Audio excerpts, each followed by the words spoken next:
computer.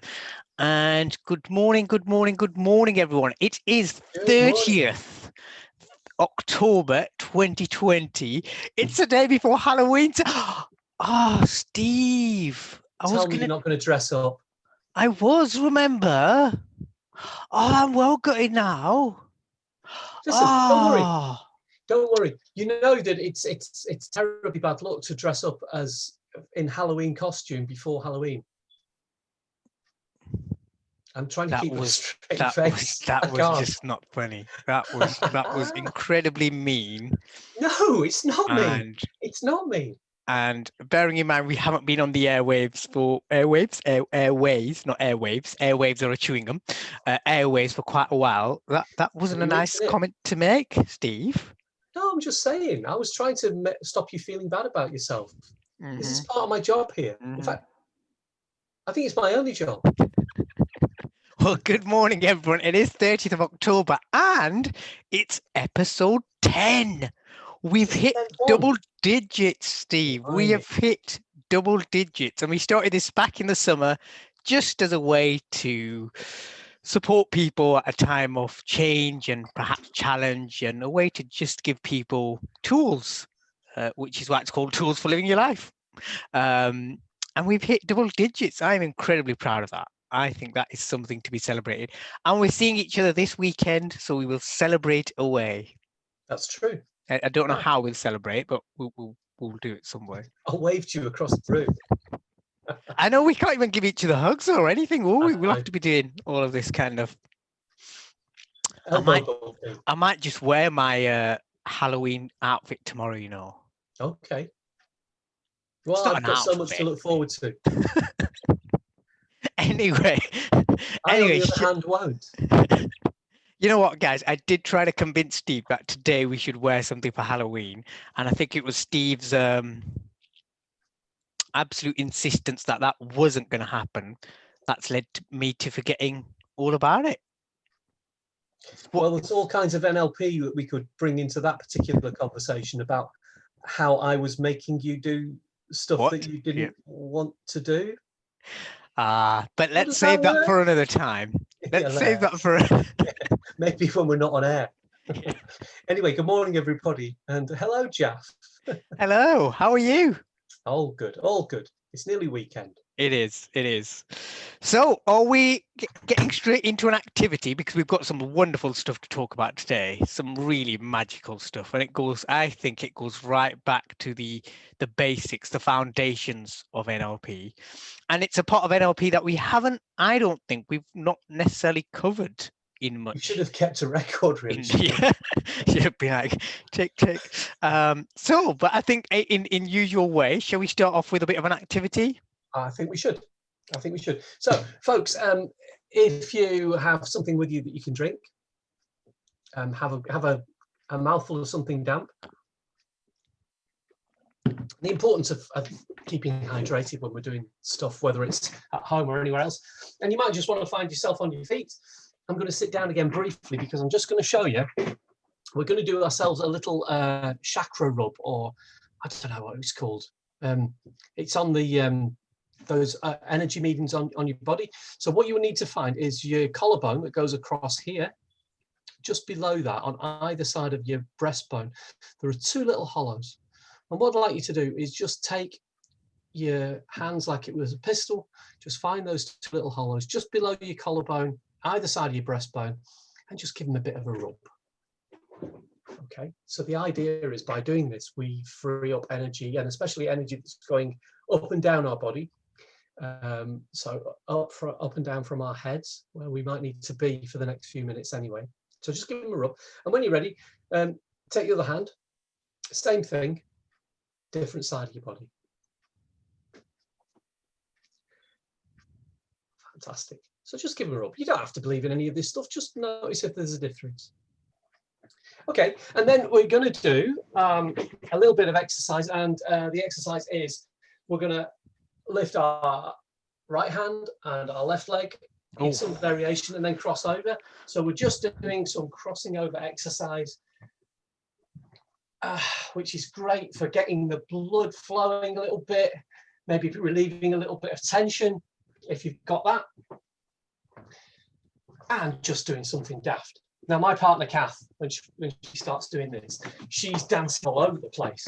So do it as you want to do it as it's comfortable for you, but you might want to just put a little bit more of a twist in as you get loosened up, without straining, of course.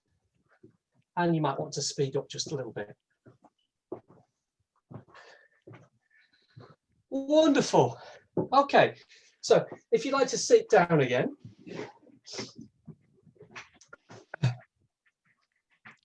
That last bit, Steve, got me. I don't think I could speed up. I just left it at one pace. Seem to be slowing down. So the next thing, what I'd like you to do is just stick your hands out with your thumbs facing upwards, palms facing each other. Cross your hands over, right over left, or right, left over right, doesn't matter. Turn them so that your thumbs are facing down. Interlink your palms, interlink your fingers.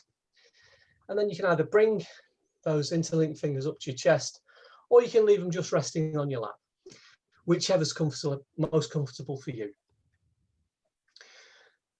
So Jaffer and I thought for this morning, a little morning meditation might be useful, and a little bit of a revision of our NLP back to its roots, really, back to its roots and the presuppositions around it.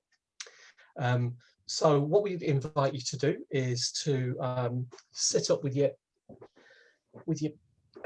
bum right into the back of your chair, maybe with your feet flat on the ground and nothing on your lap. And you might want to just close your eyes. And as you're doing that, notice how your chair is supporting your body, and how the floor is supporting your feet. I just wonder what you can see in that closed eye vision. Just notice that for us now. And there'll be sounds going on around you. If you give a bit of attention to those sounds, there'll be sounds inside you, inside your body. It might be the physical working of your body, or it might be that internal conversation that accompanies us and commentates on our existence. It could be sounds in your immediate environment, in the room or the building that you're in this morning. There'll be the sound of my voice, and there'll be sounds in the outer world that you might have access to. Maybe birdsong or wind, sound of traffic. In Blackpool this morning, there's a sound of rain on the roof. And just take a moment to notice all that stuff.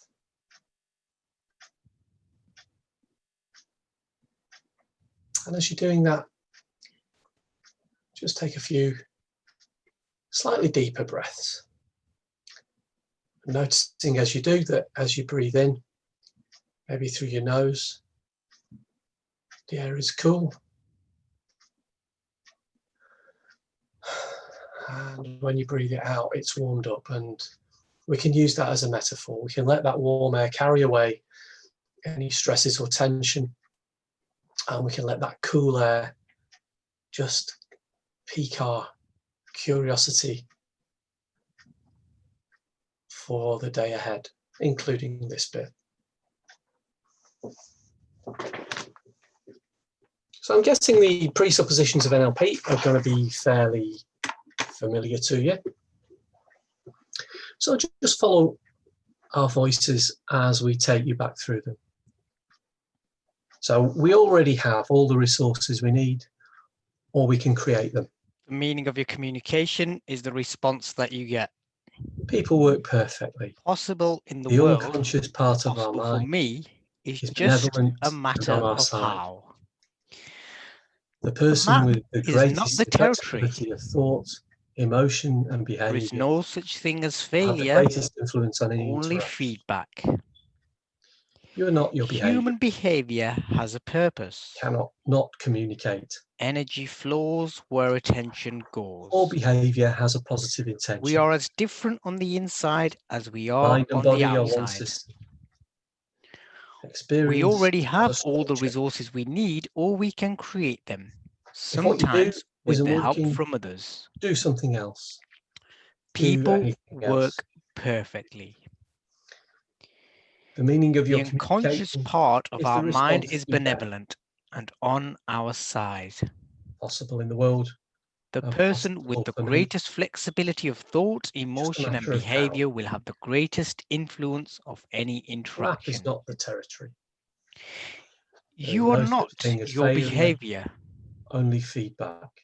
You cannot not Human behaviour communicate. has a purpose. All behavior has Energy a positive flows intention. where attention goes. Mind and body are There's one difference system. on the inside. As we Experience are has a outside. structure. If what you're doing isn't working, do something else. Do anything else. So for those of you that the presuppositions behind NLP are familiar, that hopefully was a useful revision. And it's our starting points. These are the benchmarks that we measure our work and our play with NLP. We measure them against this, whether we're building rapport or whether we are doing a change technique. And out of that list of, I think there are 17 in that list, there might have been one or two that just stood out for you. So what we'd invite you to do now is just notice the ones that stood out for you. And there might be context specific to today, to this morning. So you might just want to take a moment to just ponder on what they mean for you today.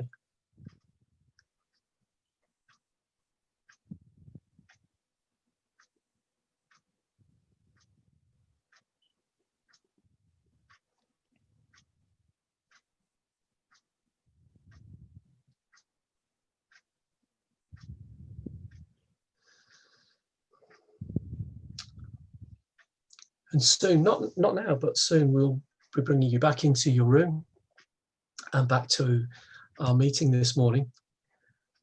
And when you do, you can do that in the confidence that you have the knowledge and the skills to get you through today. And if we approach each day perhaps with a little bit of curiosity and filter stuff through the question marks in our mind, then who knows what we're going to learn. So taking whatever it is that you've taken from those few minutes, what we'd invite you to do is just to open your mind, open your eyes again, maybe give your fingers a wriggle, maybe give your shoulders a stretch, and come back and join me and Jaff. And as they're doing that, Steve, they can either continue to stay in that relaxed position, or you might decide to just get a little bit more alert, a little bit more energetic. Either way, it's time for a lovely story. Cool. And this is called We've Always Done It That Way. A quality management consultant was visiting a small and somewhat antiquated English manufacturing company to advise on improving general operating efficiency. The advisor was reviewing a particular daily report which dealt with aspects of productivity, absentee rates, machine failure, downtime, and anything else that he felt was important. The report was completed manually onto a photocopied pro forma that was several generations away from the original master copy. So its headings and descriptions was quite difficult to understand. The photocopied forms were particularly fuzzy at the top right corner, where a small box had a heading that wasn't clear at all. The advisor was interested to know that the figure 0 had been written in every daily report for the past year. On questioning the members of staff who completed the report, they told him that they always put a 0 on the box. And when he asked them why, they looked at each other blankly. I'm not sure about that, Pete said. I guess we've always done it that way. Intrigued, the consultant visited the archives to see if he could find a clearer form to discover what was originally being reported and whether it actually held any significance. When he found the old reports, he found that the zero return had continued uninterrupted for as far back as the records extended, at least the past 30 years. But none of the forms was any clearer than those presently in use. A little frustrated, he packed away the old papers and turned to leave the room, but something caught his eye.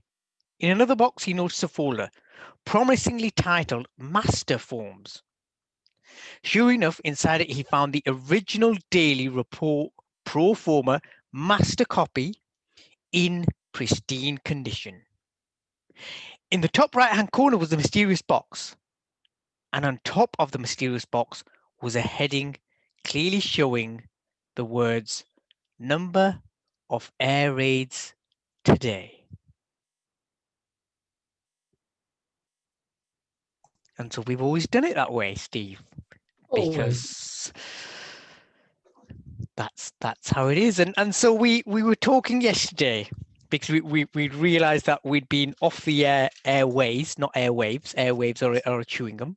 Airways for a while, and thought, well, what is it that we can bring back to today and bring back to the conversation? And we realized that actually we've done quite a bit on the N. So if we go back to the foundation of NLP, the N stands for the Neuro. So we've done a bit about how the mind works and kind of how we make sense of the world through our five senses and how that relates to kind of how we relate to those experiences. We've done some stuff on the piece, the timeline stuff. Interesting, two very interesting conversations, one with yourself and one with Sarah.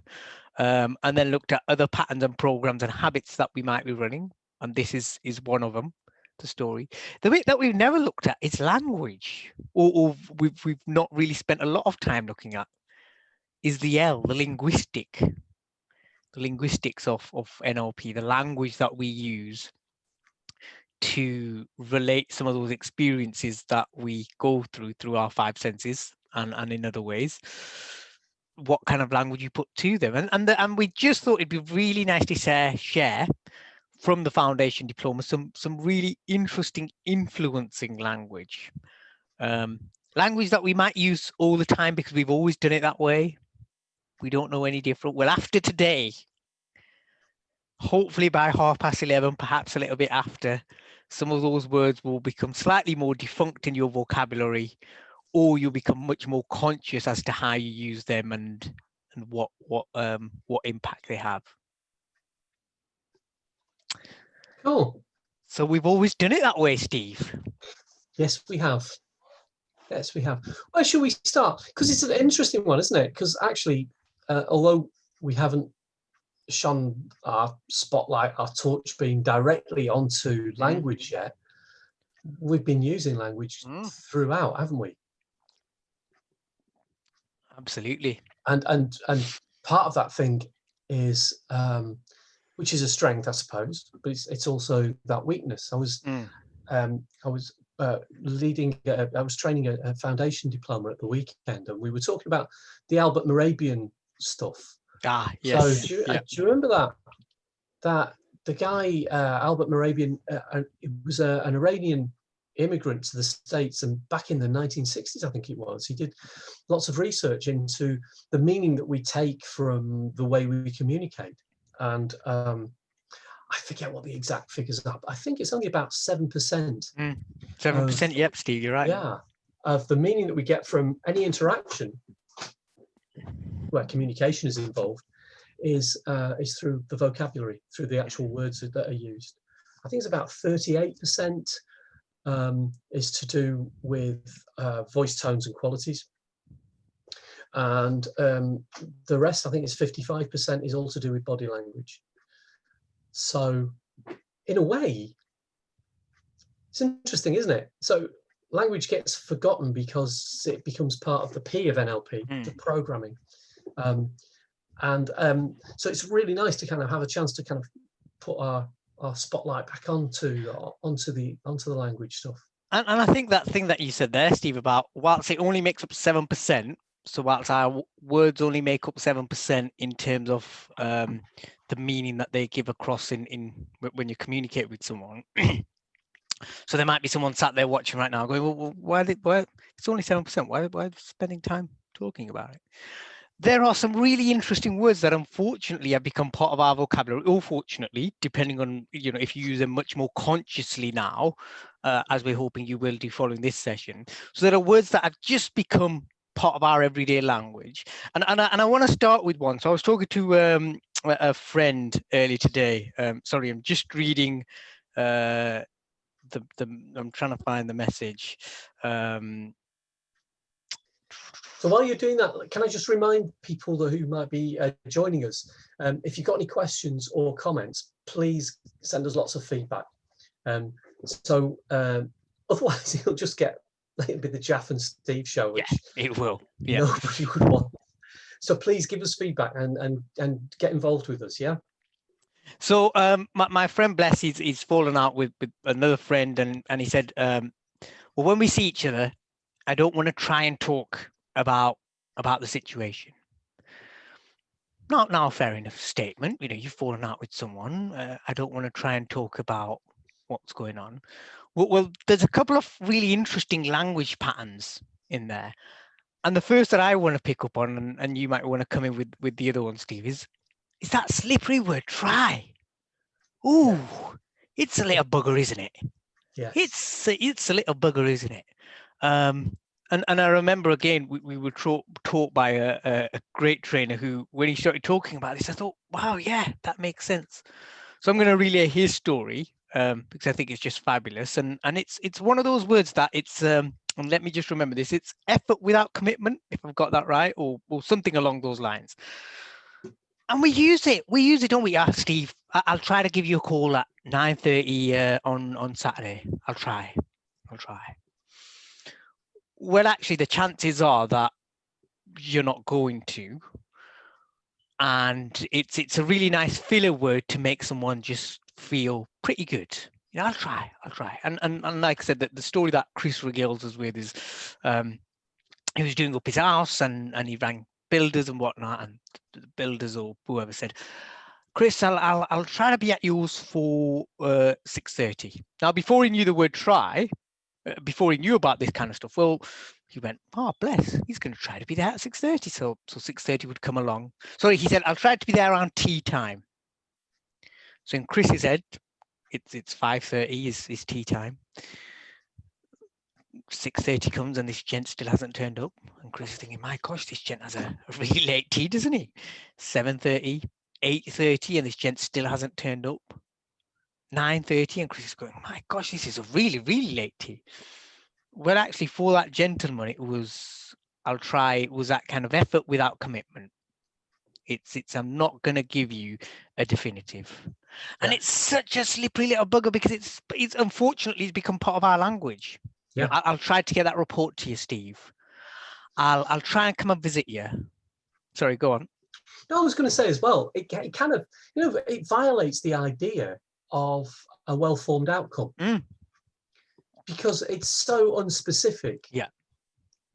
So if you're using like the posse model,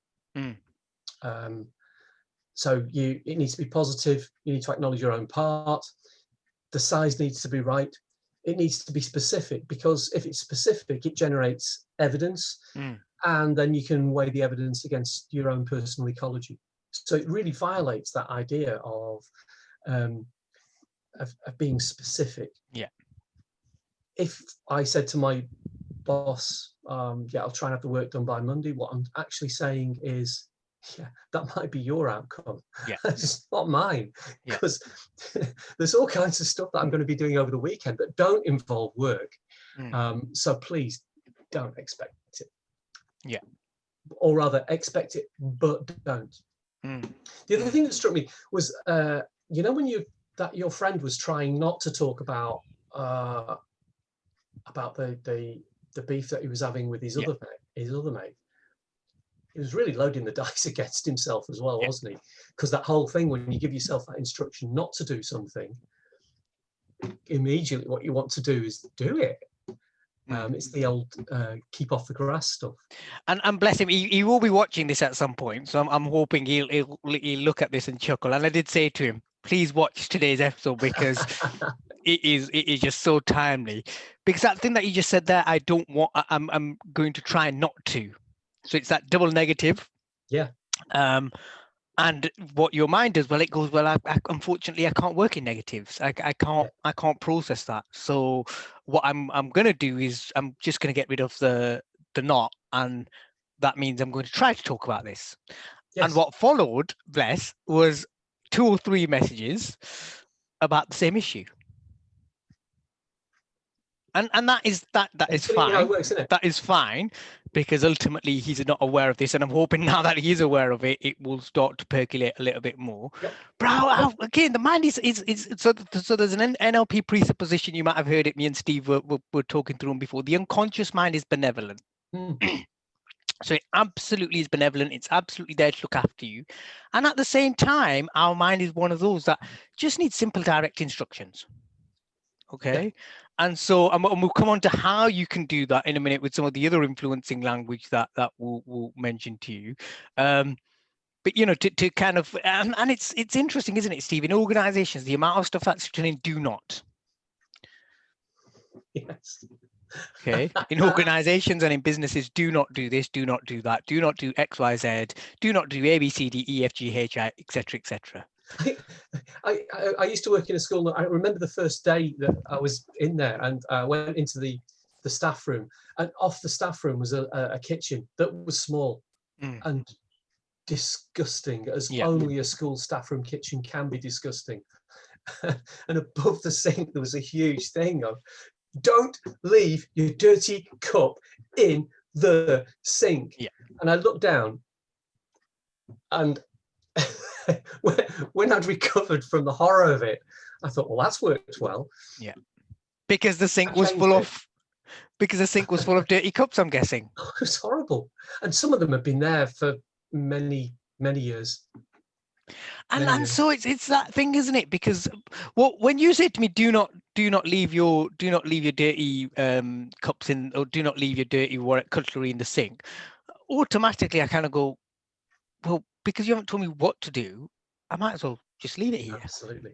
I might as well. No one's told me what I need to do, so what I'm just going to do is just gently drop my mug into the sink and walk away and hope no one's seen me. It's that thing that if you give that negative instruction, first thing you have to do is to understand what it is that's been asked.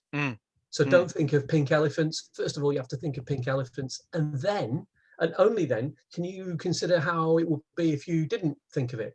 Yeah. Crazy. Yeah. And we do it all the time. And sorry, go on. No, you go ahead. Well, I was just going to say that thing about it. So I've seen it as well, and I remember working in a community centre once where very similar instruction, and it was almost as though management had forgotten that actually the way to communicate. So I don't know if you've ever been in a foreign country. Muggins here, when he visits a foreign country, and in particular if he doesn't understand the language, what he tends to do, this is me, what he tends to do is shouts louder and speak slower. Yes. because clearly that's going to work. Way of communication. Because that's clearly going to work. And so I was working in this community centre, very similar thing, dirty sink with lots of plates. Do not leave your dirty plates in the sink. Okay, fair enough. Came back a week later and the sink had piled, and it said, "We repeat, do not," and this was in big capital letters by this point, "leave your dirty cutlery in the sink." Clearly that worked. Came back a week later. "It is a disciplinary offence if you continue to leave your dirty, do not leave your cutlery in the sink. You will be sanctioned with a disciplinary." And I was going, well, why can't we just tell people what you want them to do? What is it that you want them to do? And so we taught, myself and a couple of friends taught the influencing language patterns to this organization, and it had happened. And one of them, the one that I absolutely love, is the when word. Oh yeah. Because actually the when word is for me the complete antithesis, the complete opposite of what we've just been talking about when it comes to try and when it comes to some of this negative language that we perhaps use in ourselves. And again, it was a very similar story to Chris's, but actually it happened to me with my ex-wife. And so I was sat there watching the telly after a hard day at work, and my ex-wife turned around the corner from the kitchen and went, Jaff, when you go upstairs, can you get me Cardi? And I was halfway up the stairs before I went, and this was before I knew any of this when stuff. So when Chris told me about it, I thought, Mike, this is, She's good. and often people don't, so again, one of the things we said in episode 1 is that NLP is a framework based on what people do naturally well. So some of this stuff people already do it is just now becoming more consciously aware of doing it so that you can have even better results. So I came back down about and that. Sorry, go on, I was going to Steve. say, I was thinking about that and how NLP works, because quite often I'm working with groups of trainees and they're saying, "Oh, I do this anyway," and I think that yeah, of course we do, because if we're talking about language, and we're kind of sharing a same language, we're sharing that same context. I think what the NLP does, in probably most of it actually, is that it gives us a chance to look at what we're doing anyway, but to kind of slow it down and deconstruct it into finer chunks, so we understand what the chunks are and how they fit together. And then what that does then is, instead of doing it unconsciously, we bring it to the conscious part of our mind, which enables us to kind of do some evaluation and to think about if this is working or not, and if it needs changing, and if it does, where does the change need to be, so that we don't just follow those same patterns and programs automatically, but we're able to kind of use them with skill and intention, so that we get those well-formed outcomes that I was talking about earlier. And for me, this is it. So when I started to learn about NLP, it was about becoming consciously aware about the language that I'm using because, like you said, language, although it makes up 7% of our communication, but actually we do it every day, most of us or some of us, and so it is around being much more meaningful with how you use that language. And so coming back, I was going to say, it's the bit of our communication that we notice with the conscious part of our mind. And so coming back to the when word, and kind of and when kind of we deconstruct it, well, so like I said, Chris then had a very similar story to mine about Glenda, his partner, saying the same thing. When you go upstairs, can you get the Cardi? And the beautiful thing about the word when is that it paints a picture in that person's head of them doing the thing that they've been asked to do. It doesn't necessarily mean they need to act on it, and at the same time, it paints that picture. Yeah. So when my ex-wife said to me, "When you go upstairs, can you get my Cardi?" Well, I've got to picture myself going up the stairs first of all. Yes. I've got to picture that in my head, and then I can either act on it or not act on it. And typically, intuition says that you would act on it because that picture's already in your head. It's already been formed. So it's a beautiful way to really support people during that time of change and challenge.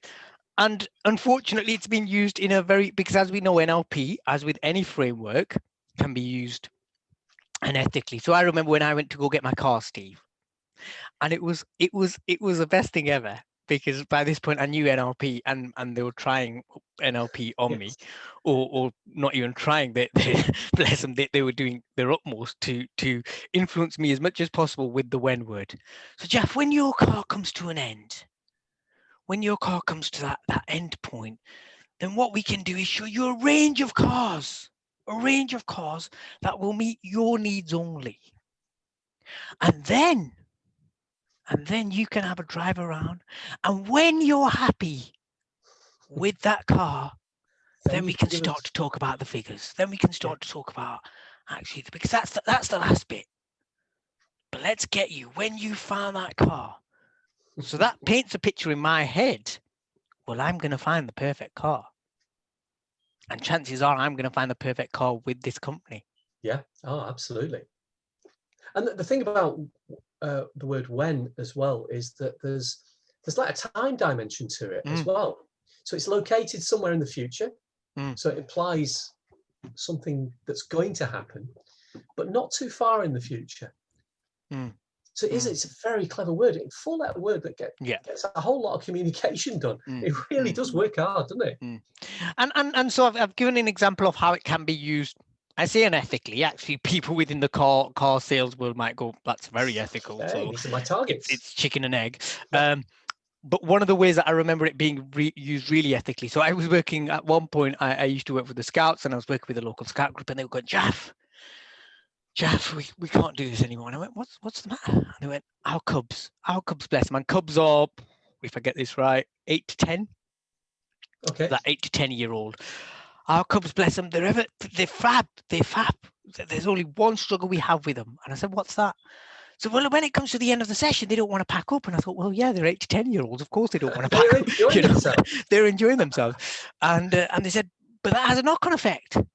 So Scouts are in after us, and Scouts are 10 to 14. Scouts are in after us. And if we're running 10 minutes late, well, Scouts have 10 minutes less. And then we start falling out with their leaders, and their leaders go, well, our Scouts need to use this Scout hut, and blah, blah, blah, blah, blah. And they said, we've tried everything, Jaff. We've tried everything. We've said, please, will you pack up? Can we pack up? Will you pack up? And I went, that's really interesting. What's the responses that you've got so far? And they went, nothing happens, nothing. And I said, right. I said, well, let's try the word when. Again, knowing that paints a picture in their head. And the next part, I think, is ever so beautiful, because actually, for it to be uber powerful, what you can then do is to end it with then, and something that person either wants or would like to do or would like to have. So I said, what is it that the Cubs really want? Or what is it that the Cubs really like towards the end of a session? They thought, and I said, well, we rarely get to do it, but they love the flag break. They love the flag break.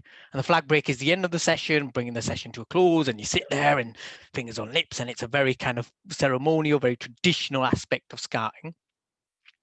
I said, that's really interesting. I said, so how about we say something like, Cubs, when we've packed up, then we'll do the flag break.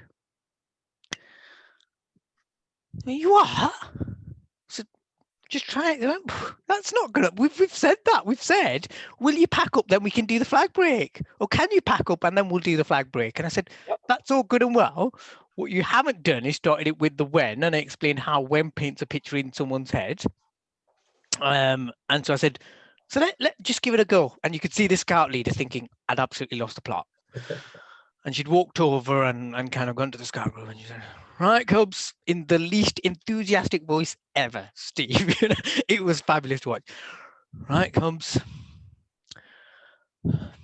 when you've packed up, then we'll do the flag break. And all of a sudden, as though they were mini robots, these Cubs just started moving and started packing everything away and started putting things into containers and putting them onto shelves and sat down by the flag quietly, fingers on lips. And the leaders, and this leader in particular, who very probably unapologetically at the time, without any enthusiasm, was just blown away by it. Yeah. And it's magical, because actually, if you can end that when with something that people want, and then the last trick that I learned from you is to add thank you at the end. Oh, yeah. So tell us a bit more about thank you, Steve. Well, this is something that I kind of learned working in pupil referral units with naughty kids, and sometimes it was you could sense when things are about to kick off. So what I would do is to say something like, Jordan, when you got a minute, can you just join me outside for a sec? And that was quite effective. It got Jordan out of the situation where things were going to spiral out of control. So there was something in there that was in it for him, and it got me what I wanted. And that would probably get the required result maybe 75% of the time. But then in English, we've got this really polite language pattern when we want something. So we make a request, we say please, the request is done, and then we say thank you. But if we subvert that a little bit and we move the thank you to just the and replace the please with the thank you. So you make the request and then thank them. That creates a little itch on the inside of people's skulls. And just for a split second, not for long, just a tiny amount of time, their unconscious mind is kind of nagging them that you've been thanked for something that you haven't done yet, so you better do it. Yeah. Because that ingrained request, please, action, thank you, is so fundamental to, I think it's a cultural thing. Yeah. But playing with that would increase my chances from 75% to maybe 90% of getting what I wanted and diffusing the fight that was developing in front of my eyes. So it's a really, using those two things together, it can be really powerful. So let's have a think about the M word as well. Yeah, the M word, manipulation. See, I think manipulation has a bad reputation. So manipulation is about making a change, I think.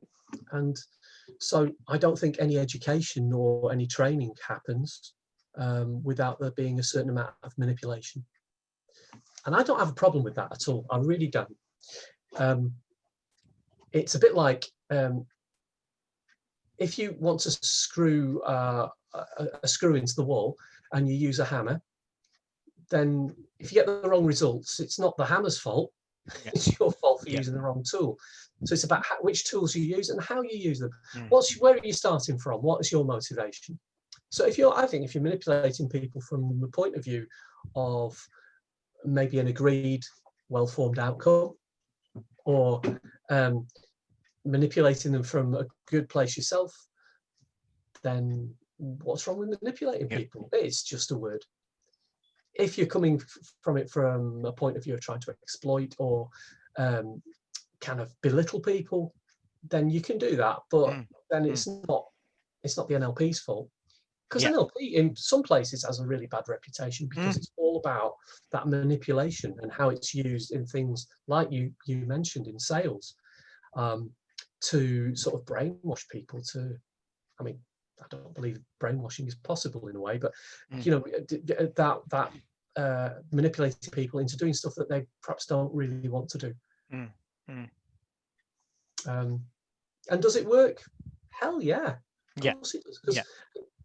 If you think about it, the advertising industry makes or spends billions and billions and billions of pounds, dollars, yens, euros, whatever you want, across the world to do that thing where if you're walking down the street and you're feeling a little bit hungry and you see a red square with some yellow M on it, and there's that stuff going on. Oh, I know about what goes on in there.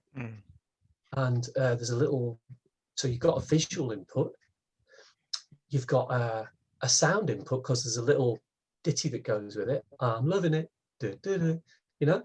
and it talks about love, which is a really strong kinesthetic feeling. Of course you're going to do it. That's manipulation for other reasons.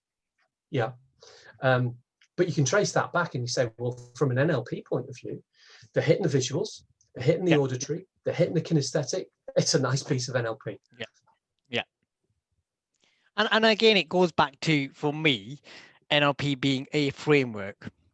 So I do believe the founders of McDonald's and the founders of many advertising agencies or many companies throughout it, NLP is running. And we go back to episode 1, where NLP is based on what people do really well and finding out what's the difference. Yes. So these people do this really well, these people do it less well. What's the difference? What's the difference that makes a difference between these people doing it really well and these people doing it less well? And that can be therapists, that can be advertisers, that can be youth workers, social workers, it could be absolutely anyone. So you're absolutely right there. So we've looked at the word try, and our, or my, at least, my encouragement to you would be to just notice how many people, first of all, use that word. And it's difficult. It's because at times I'm thinking, well, what else do you replace it with that genuinely is different, and that gives that meaning of, actually, I am committed here to make an effort. Yes. So what, and that's not to say every single time someone says the word try, they don't mean it. So it's not going to go, oh, Steve, you just said try that. Oh, you're not really, are you? You know, that is not what we're saying here, because that took me quite a while to get my head around, going, so is that every single try? Yeah. My gosh, that's a lot of tries, isn't that? That's so it's all context dependent, and so it is, and you know, sometimes it's about just becoming much more consciously aware. Yeah. And also becoming much more consciously aware about how you use it. So how other people are using it, and also how you're using it. I got very grumpy this week. Okay. Because we need to replace a radiator in the house. It was getting rusty and looked horrible. So we had a plumber lined up. We bought the radiator, suddenly realised that although we bought the radiator, we hadn't bought the valves. So when we unpacked the radiator, there were no valves with it. But I was thinking, that's okay, because Keith, the plumber, isn't due for another 5 days. So I went on Amazon and I bought a set of smart chrome valves that have thermostats in them. Ooh, and all, I'll tell you what, it's all singing and all dancing. Except for one thing. On the invoice, if you like, the stuff that you get from Amazon, as you will have these by the 27th. It's now the 30th. And I'm still waiting for those things to turn up. Keith came, he did some other jobs for us and went. And now I've got to pay him to come back out again, because I relied on somebody saying, Will, you will have these all singing, all dancing, bells, whistles, tick the boxes. Yeah, you're going to have them by the 27th, which is when Keith is due. That was kind of like a promise. Yeah. And they didn't. But because they made a promise and said, we will have it there, then I feel justified in being really grumpy with them.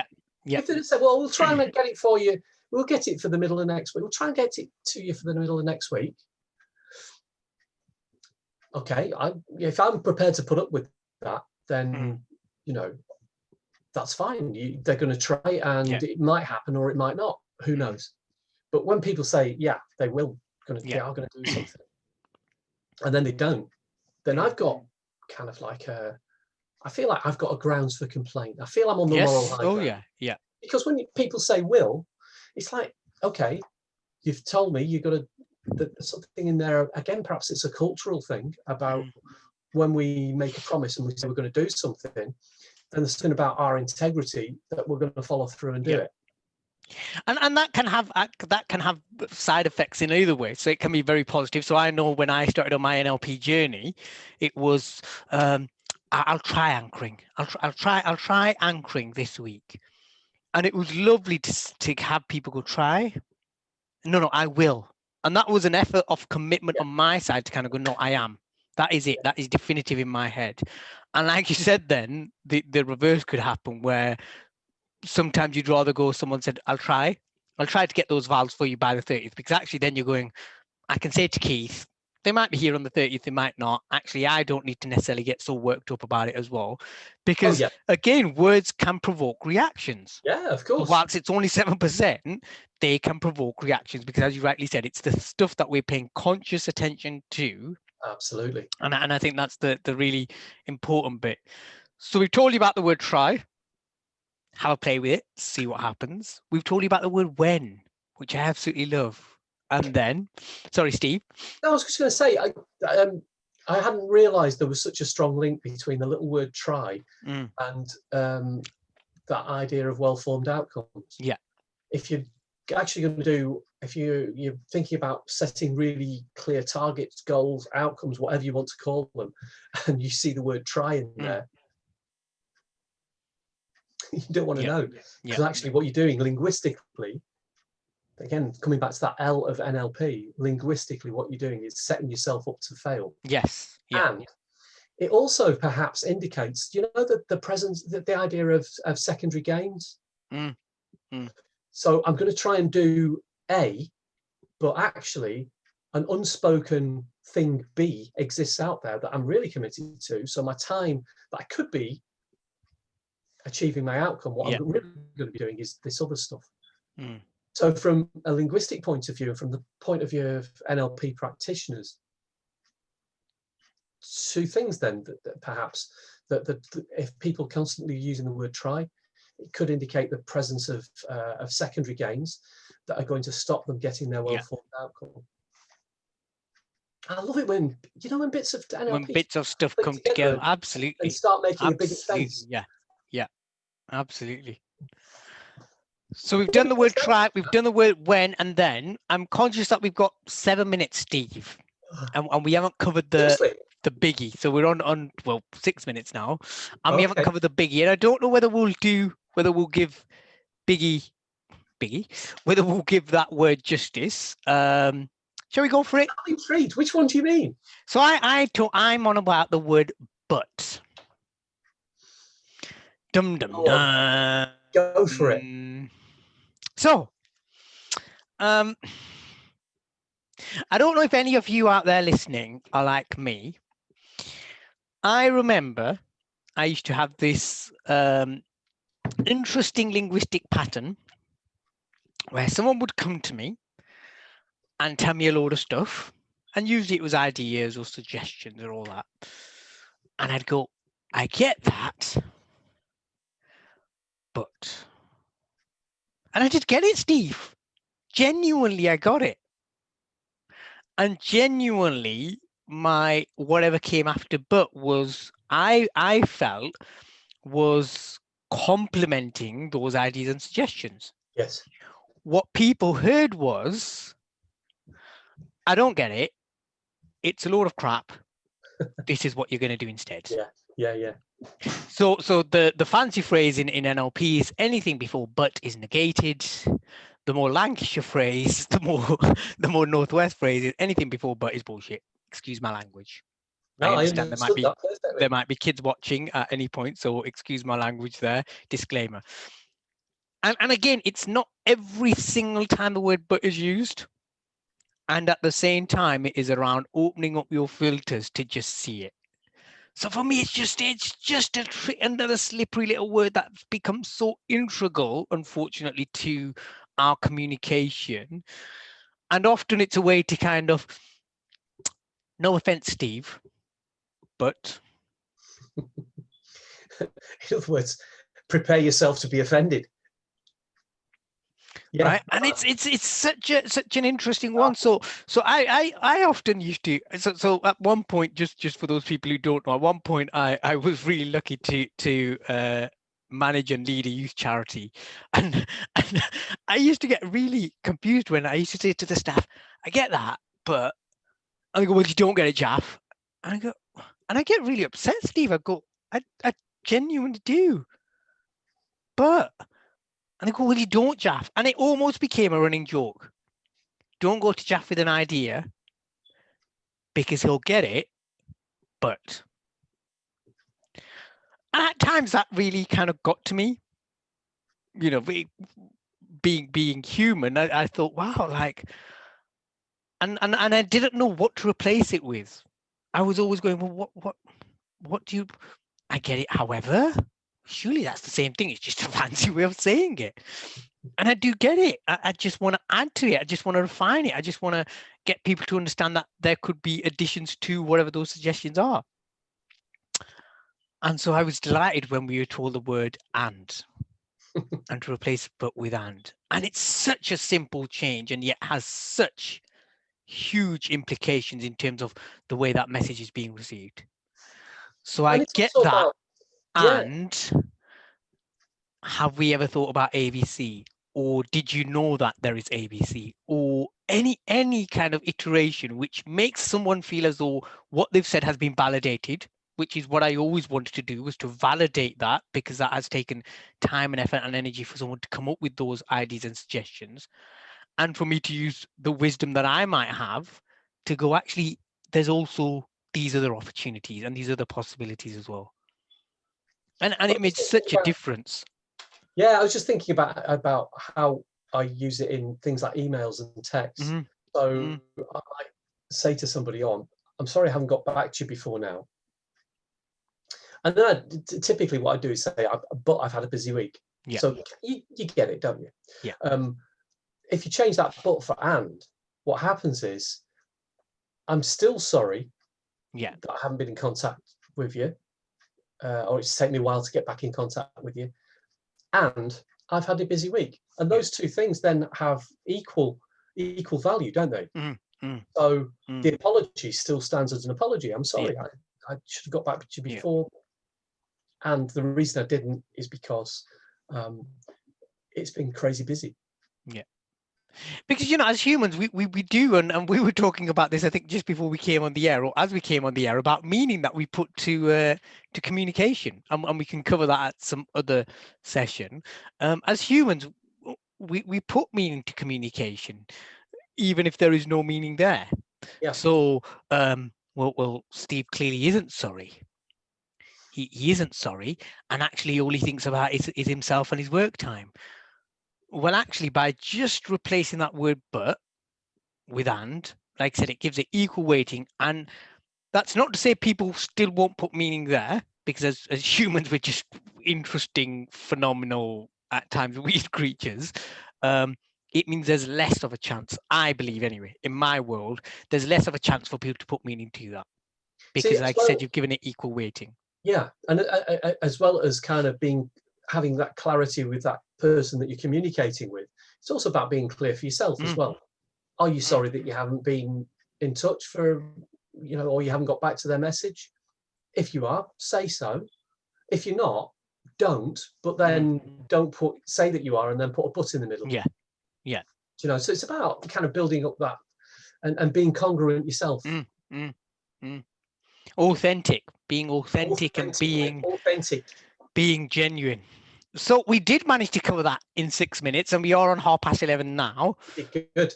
So I love it. So just some influencing language patterns, and again with the word but, just notice how many people use it and what we're saying. So we have to be really careful. What we're saying is, it's not every single but that you ever come across. And in actual fact, just like we've done with the thank you, you can replace it. So actually you can put that positive statement at the start and or the negative statement, and then finish it with a positive, or however you want to do it.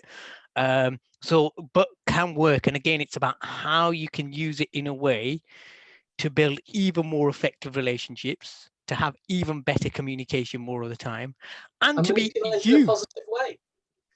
That's it. And to do it from a place of genuinity and authenticity, as opposed to just kind of going, well, we've always done it that way. We've always said the but like that. We've always said the word try.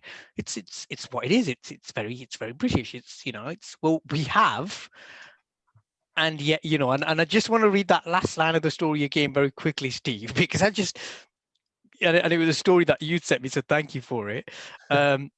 Sure enough, inside he found the original Daily Report pro forma master copy in pristine condition.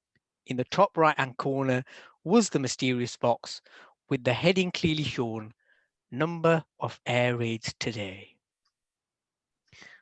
Well, I'm pretty sure, thankfully, air raids ended in the mid-40s. And so if we're continuing to use language patterns that aren't helpful to us, that aren't allowing us to have much more fulfilling relationships, either individually or with others, aren't allowing us to be more effective, then actually you can change that, which is the beauty of this stuff. Cool. Any last thoughts, comments, observations? We haven't had much interaction. Bless, Tony sent me a message, so Tony's always on with us. Oh, we have. Sorry, people. Sorry. And What's happened? sorry, I'm gonna need to take us a little bit over half past, Steve, because there were a couple of things about try that Paul's told me about. I didn't realize comments were coming in. They've only started coming in the last 20 minutes, so that's great. I didn't know whether people were there. So Paul, who runs the Pathlight Thrive Hive group, who kindly allows us Hi, Paul. to put our stuff in, said a subtle yet powerful change in language, changing request into an explanation of what will happen. Yes. And you're right there. Tony managed to finally find us 20 minutes ago. So bless him, he did send me a message saying I can't find it. Try now. We were told when we were training that our trainer believes that NLP runs throughout Star Wars, or Star Wars runs throughout NLP, whichever way you want to look at it. And there's that wonderful time in Star Wars. I don't know if I've not really watched a lot of Star Wars, but I remember this particular one where Luke Skywalker crashes into this swamp and he's there, and they go off and he does his thing, and they come back, and Luke and Yoda, is he called Yoda, the little dude? Yeah. Listen, Dad, look, Luke's parked his spaceship in a swamp. The swamp being a swamp, has swallowed the spaceship. Luke has been learning the power of the Force from Yoda. And as a final test, Yoda says, right, well, let's get your spaceship out of the swamp, you idiot. And so he's saying, Luke, use the Force. So Luke is there trying to use the Force to get the spaceship out of the swamp. And Yoda's hitting him on the head with his stick, going, come on. And Luke goes, well, I'm trying. And he does. I mean, Luke's constipated. It's not a nice thing. So he's trying and straining every muscle. And Yoda comes up with the immortal line, do or don't do. There is no try. I love it. Do or do not. There is no try. And for God's sake, Jaff, watch Star Wars. It's great. I would have done that this weekend, but I'm busy. With you, Steve. You. I could try to. I could try tomorrow evening. I will try tomorrow evening to watch Star Wars. You won't, will you? You won't do it. That's why I did that little dastardly Dick, was he called? And Muttley laugh. Yes. I will at some point watch Star Wars. I will. When is another question. So Tony wrote here, and I don't know how to read this, Steve. So I'm going to read it to you, and we'll either unpack it very quickly now, or we'll leave it. This seemed great, but I tried to find you from 10:30 onwards and failed. I'll try harder, but I don't know how to do anything else. And we know Tony. Tony's a wonderful gent. We're so glad that you've managed to find us, Tony. An absolutely cracking gent. And I think that's and I think that's a bit of a kind of a giggle with us. And Shirley just a minute ago said, hello, really great to review everything. So thank you very much, Shirley, for tuning in. We have gone over slightly. So any final thoughts, comments, observations? Yeah, am I on overtime? You're not. Okay. Was that all? No, it's fine. I'm clear now.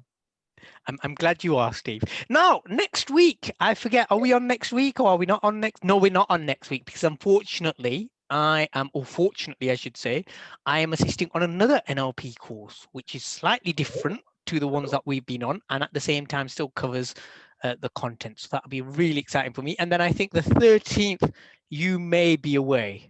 I am. You are away. I am. It's a delayed. It's not a honeymoon, but me and my partner got a civil partnership back at the beginning of March. We booked a place to go away just for a little holiday, and of course that fell through. Yeah. So we've rebooked it for the week. Including the 13th. But it all depends on whether we're in tier 3 or tier 8. And in all fairness, Steve, the last time you went away, you did make an hour. you did carve out 1 hour just for our special people. So just putting it out there. Perhaps you could try and I join will us on the try 13th. very hard. Very hard. I will try. All that's left for me to say is thank you ever so much, Steve, as always, and thank you for the Cheers, people folks. tuning in. Really enjoyed Nice it, to have you and with us. we'll catch up with you hopefully at See you some soon. point very soon. Take care, everyone. See you Bye-bye. later. Bye bye.